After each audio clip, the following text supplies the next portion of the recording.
ulama sepakat takbirnya rukun. Allahu Akbarnya itu Bapak Ibu rukun. Ulama sepakat ngangkat tangannya sunnah. Sepakat juga. Tapi ulama beda pendapat sampai mana ngangkat tangannya.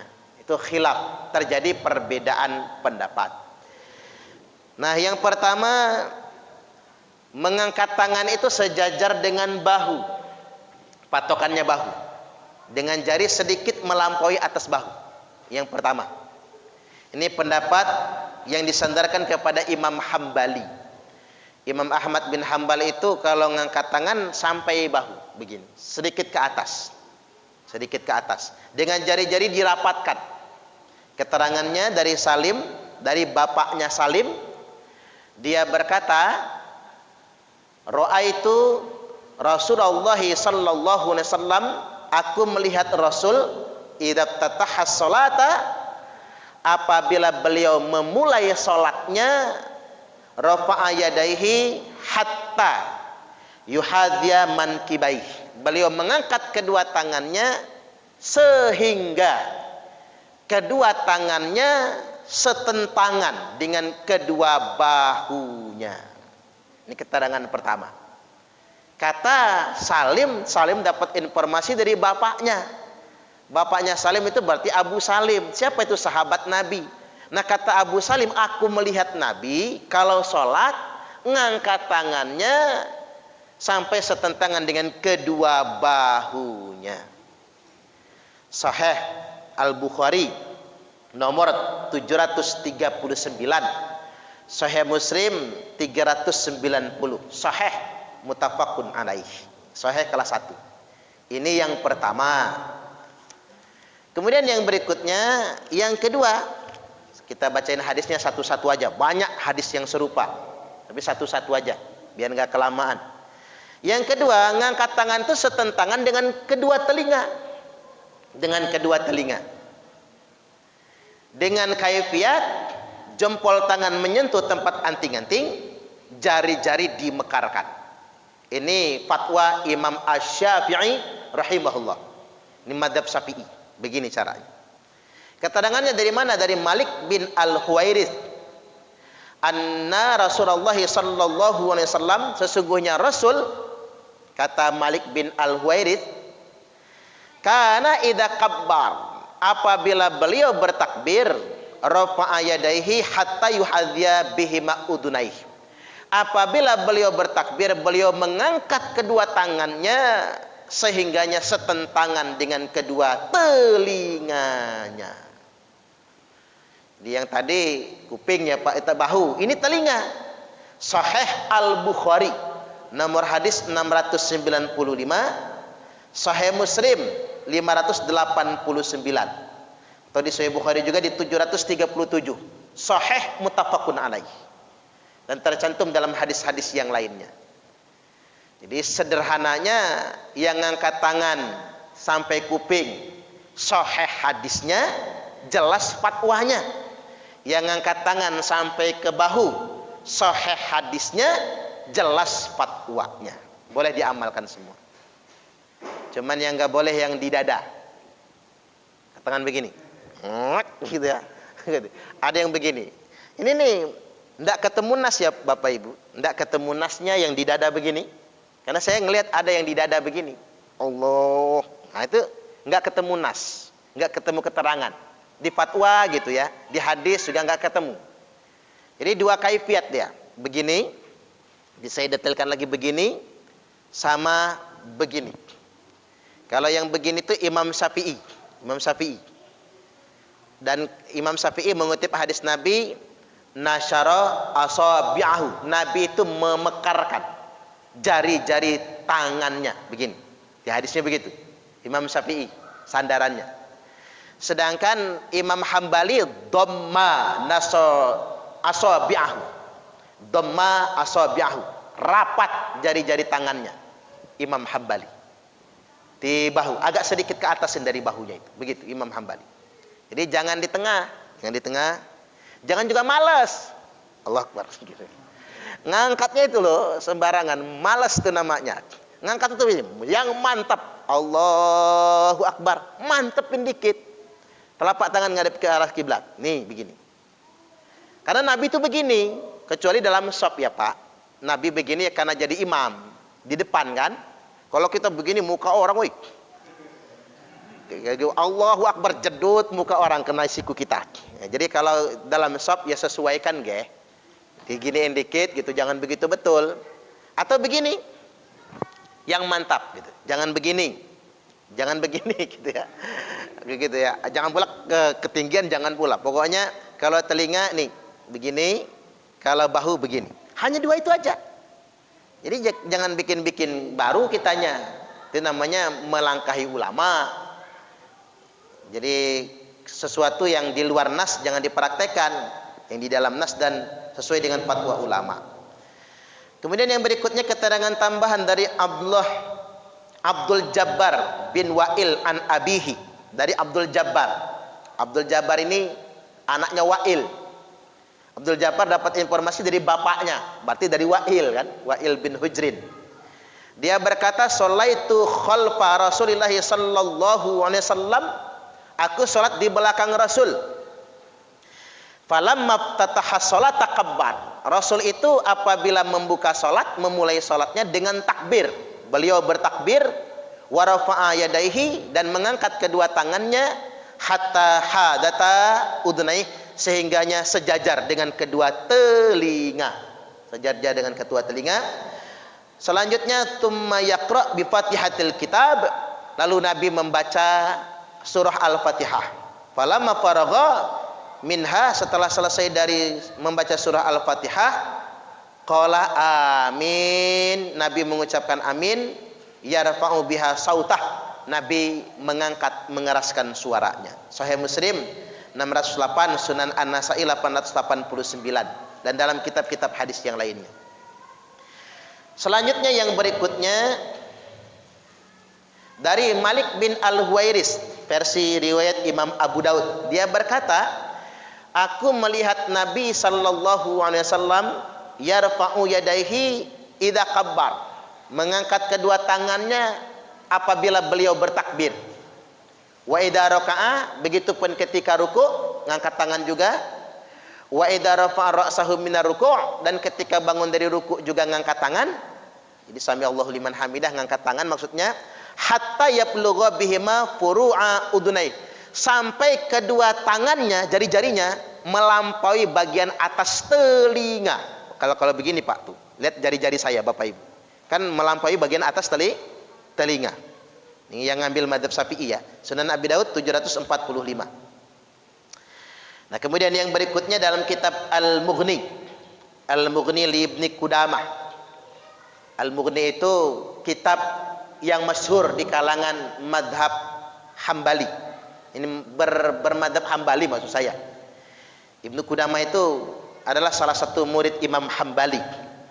Kata beliau, wa huwa mukhayyarun fi raf'ihima ila furu'i udunaih au adwa mankibaih. Bebas milih, bebas milih. Jadi orang muslim itu bebas milih. Mau ngangkat tangannya sampai di atas kuping, silahkan. Mau ngangkat tangannya sampai di bahu, silahkan. Wa ma'nahu ayablugha bi atrafi asabihi dalikal mawadhi'. Maknanya adalah sampainya jari-jari tangan. Kalau tangan kan banyak Pak, dari siku, tengah, pergelangan, tangan semua kan. Maknanya adalah sampainya jari-jari tangan di kedua tempat tersebut. Sampainya kedua tangan di kedua tempat tersebut. Wa innama khuyyira, jadi bebas kita milih, bagus semua.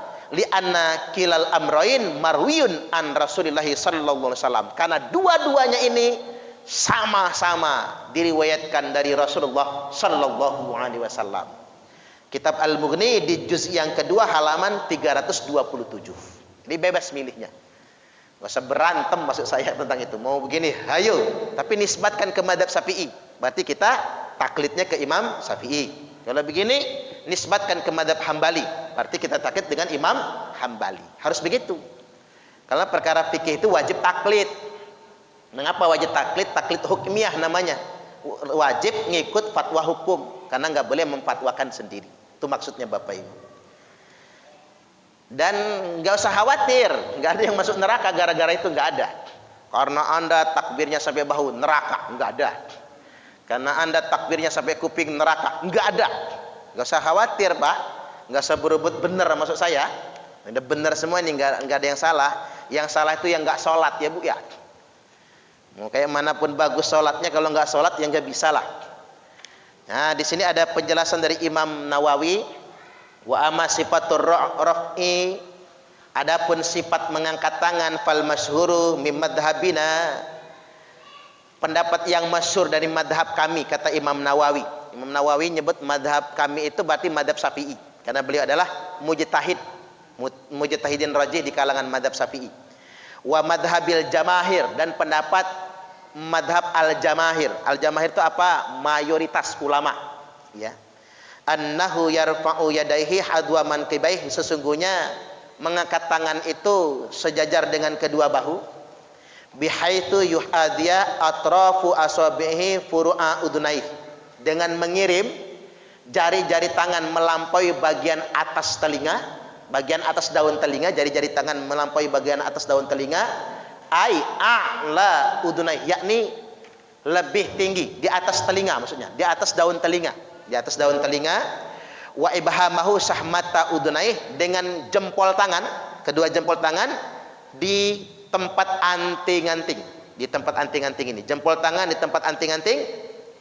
Wa rahatahu mankibaih, dengan pergelangan tangan sejajar dengan kedua bahu, pergelangan tangan sejajar dengan kedua bahu, jempol di tempat anting-anting, jari-jari melampaui bagian atas telinga, pergelangan tangan sejajar dengan kedua bahu. Jadi penjelasan dari Imam Nawawi bisa dibaca Bapak Ibu dalam kitab Syarah Sahih Muslim di juz yang kedua halaman 119. Enggak tahu berapa harga kitabnya ini sekarang ya Pak. Mungkin kalau terbitan luar negeri bisa gopek lah minimal 500.000. Kita mah kalau ada duit gopek buat nambah ganti HP biasanya, bukan buat beli kitab gitu ya. Jadi begitu penjelasannya. Nah sekarang kita kasih catatan tambahan. Catatan tambahannya saat mengangkat tangan. Kapan mengangkat tangan itu? Mulai mengangkat tangan al-awwal. Keterangan pertama muqaranah. Jadi muqaranatur raf'i lit takbir, barengan, sewaktu.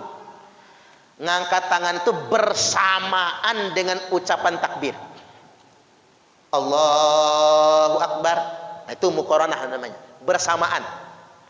Jadi mengucap takbir itu sama dengan ngangkat tangan, bersamaan. Watani, yang kedua, taqdimur raf'i ala takbir, mendahulukan ngangkat baru takbir. Begini contohnya Bapak Ibu, ngangkat Allahu Akbar. Jadi tangan kita dulu yang ngangkat, baru takbir. Ada yang bersamaan Allahu Akbar, ada yang begini dulu Allahu Akbar. Dua-duanya boleh semua itu. Dua-duanya boleh semua. Kemudian yang berikutnya walam yakul ahadun bitaqdimi takbir ala raf'i, dan tidak ada satupun ulama yang berkata takbir dulu baru ngangkat. Mendahulukan takbir baru ngangkat. Misalnya begini. Allahu Akbar baru ngangkat.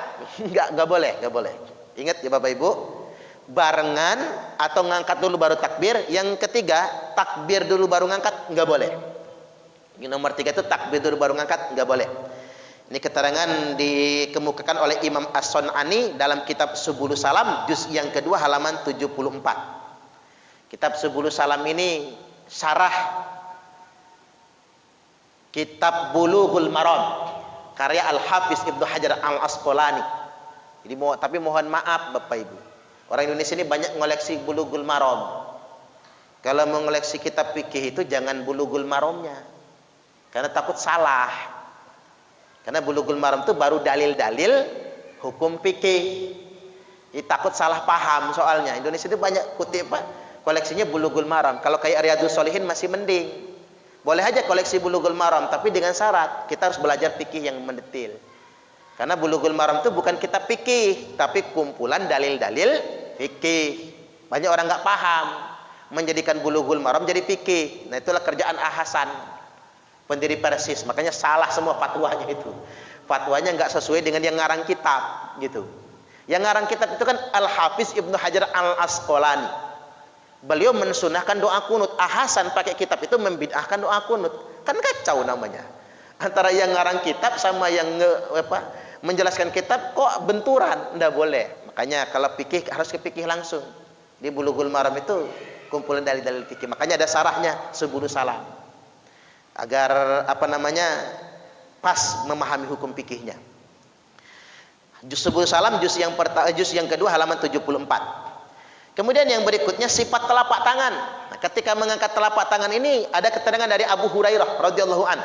Dia berkata bahwasanya Nabi sallallahu alaihi wasallam idza qama ila sholati rafa'a yadayhi maddan. Nabi itu kalau mengangkat tangan untuk salat, beliau berdiri untuk salat, beliau mengangkat kedua tangannya maddan. Maddan. Ini menjelaskan keadaan telapak tangan. Kata Imam Syafi'i maddan itu mekar. Kata Imam Hambali maddan itu rapet. Itu Bapak, dua-duanya itu pakar bahasa Arab itu. Pakar bahasa Arab. Kurang apa bahasa Arabnya? Pakar beneran gitu. Imam Syafi'i itu malahan keturunan Nabi kan. Jadi termasuk dzurriyyatnya Rasulullah sallallahu alaihi wasallam. Pakar benar dua-duanya, tapi beda penafsiran dari satu hadis. Kata maddan kata Imam Syafi'i mekar, maddan kata Imam Hambali rapet.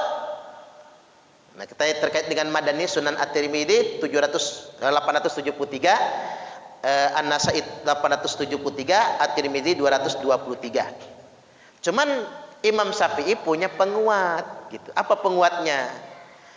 Hadis yang diriwayatkan bahwasanya Nabi idza kabbar li shalah, apabila bertakbir untuk salat, nasyaro itu direnggangkan, misah asabi'ahu, jari-jari tangannya. Nah itu makanya pendapat Imam Syafi'i bisa lebih kuat menurut saya yang taklid ke Imam Syafi'i. Karena ngapa? Dalilnya nggak satu, dua dalilnya. Hadis yang tadi tambahin hadis yang ini, nasyara asabi'ahu, direnggangkan jari-jari tangannya. Sunan At-Tirmidzi 239. Tapi kalau kata Imam Hambali tidak. Ini dalam kitab Al-Mughni Ibnu Qudamah mengutip fatwa Imam Hambali. Wa yustahabbu ayamudda asabi'ahu waqtir raf'i. Disunahkan memanjangkan ke jari-jari tangan ketika ngangkat tangan, wa yadumma ba'daha ila ba'din, dengan cara menempelkan jari yang satu dengan jari yang lain. Kitab Al-Mughni juz yang pertama 327. Nah itulah Bapak Ibu yang namanya khilafiyah, beda pendapat. Makanya orang Islam itu tidak perlu terlalu ngotot dengan perbedaan pendapat, karena sudah takdir. Bahasa Jermannya apa? Sudah wayahnya gitu. Sudah dari sononya begitu, biarkan saja, nggak usah khawatir dengan perkara-perkara yang sedemikian rupa. Karena pada kenyataannya yang menentukan surga kita itu bukan khilafiyah ini, tetap rahmat Allah Ta'ala. Nah, agar kita mendapat rahmat dari Allah, bukan dicirikan dari cara sholat yang berbeda, bukan, tapi dicirikan dari akhlak kita. Makanya innama bu'istu liutammima makarimal akhlaq. Sesungguhnya aku diutus, kata Nabi, untuk menyempurnakan akhlak yang mulia. Jadi akhlaknya sudah mulia nih, disempurnakan lagi. Atas tujuan yang sedemikian rupa. Tergantung perilaku kita semua. Bahkan orang yang perilakunya buruk sekalipun, belum tentu endingnya. Boleh jadi, kata Nabi, ada di antara umatku itu yang sepanjang hidupnya mengerjakan amalan ahli surga. Sampai tidak mengerjakan amalan ahli surga, sampai tidak ada jarak antara dirinya dengan surga kecuali tinggal sehasta. Tapi sesaat lagi dia mau masuk surga, dia kerjakan amalan ahli neraka, lalu dia mati masuk neraka. Tuh, yang jelas mudah-mudahan jangan kita lah ya. Allahumma amin. Tapi ada di antara umatku, kata Nabi, sepanjang hidupnya mengerjakan amalan ahli neraka, Sampai tidak ada jarak antara dirinya dengan neraka kecuali tinggal sehasta. Sesaat lagi dia mau masuk neraka, dia kerjakan amalan ahli surga. Lalu dia mati masuk surga. Itulah mengapa hidup ini nggak boleh merasa paling benar sendiri, nggak boleh merasa paling baik sendiri. Udah gayanya jadi panitia surga gitu, surgawan surgawati, tiba-tiba masuk neraka. Nanti kita ngomong kasihan deh lo kan begitu. Jadi makanya agama ini Pak, ketakwaan, at-taqwa hahuna. Takwa itu di sini kata Nabi. Orang yang kita sangka nggak takwa belum tentu loh. Jangan-jangan dia takwa. Orang yang kita sangka dia ahli surga, tahu-tahu dia ahli neraka. Karena innallaha la yanzuru ila suwarikum. Karena Allah itu tidak melihat penampilan kalian. Orang zaman sekarang payah sih Bapak Ibu, kejebak penampilan. Bahkan bukan kejebak, ketipu penampilan. Orang sekarang ketipu sama penampilan. Penampilannya syariah semua, dalamnya demit malah. Bank syariah, ngomongnya bank syariah, kelakuannya enggak syariah. SOP-nya enggak syariah misalnya. Kemudian apalagi toko syariah, tapi yang jualan cemberut, monyong misalnya. Enggak syariah kan itu namanya. Namanya toko syariah. Ada lagi bisnis perumahan syariah. Perumahannya syariah tapi nipu. Enggak sesuai dengan akad. Begitu kita sudah bayar DP-nya Pak, ngomongnya pakai granit, gantinya keramik. Subhanallah. Ngomongnya pakai cat bagus, kasihnya cat murahan. Akhirnya kita ngomong, sudahlah, ini syariahnya enggak sesuai dengan akad, enggak jadi ngambil rumahnya. Apa kata dia? Ya sudah Pak, boleh diambil duit, tapi nanti nunggu orang lain yang beli rumah ini. Jadi duit kita nganggur dijadiin modal sama dia. Padahal dia yang nipu kita Bapak Ibu. Jadi orang sekarang itu banyak ditipu oleh kedok-kedok syariah itu. Judulnya, labelnya syariah, tapi kelakuannya nggak sesuai dengan syariah. Jangan juga yang kayak begitu, karena hidup ini bagaimana perilaku. Makanya di dalam Islam itu Bapak Ibu, dalam fikih muamalah sebetulnya tidak ada dagangan syariah, itu tidak ada. Karena hukum asal muamalah itu adalah mubah. Sampai ada dalil yang melarangnya. Makanya kalau hukum muamalah itu jangan pernah tanya mana dalil yang menganjurkannya, tapi tanyalah mana dalil yang mengharamkannya. Patokannya begitu sebetulnya.